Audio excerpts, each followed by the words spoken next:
A common question I get from students is, how do I make my paper longer? Here's a good way to generate more content, not just more BS. There's a simple mnemonic that I picked up from a textbook I used several years ago. The mnemonic was for paragraph development, but I found it's really helpful in increasing the content and generating more words. That mnemonic is RENS, R-E-N-N-S, which stands for reasons, examples, names, numbers, and senses. I found that it's really helpful to go through a paper with a student and ask her along the way, where can you provide more reasons? Where can you come up with more examples? Where can you provide more specifics in terms of names and numbers? And maybe where can you provide more specific word choices that bring up more sense impressions? I'm going to give you a few examples from an essay I wrote a few years ago about a book by Max Brooks called World War Z, where I included a lot of these reasons, examples, names, numbers, and senses. Here's my first example.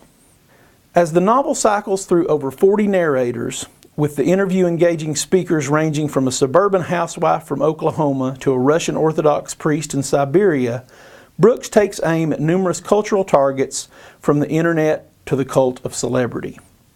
You can see where I used examples, where I brought in specific names, and also where I provided numbers.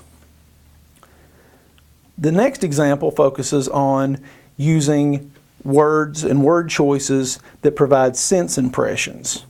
Where previous zombies lurched, these run. Where old school zombies shambled and groped, these attack and gobble human flesh with bloodthirsty vigor. My last example shows how you should provide as many reasons as possible to support and give evidence to your ideas.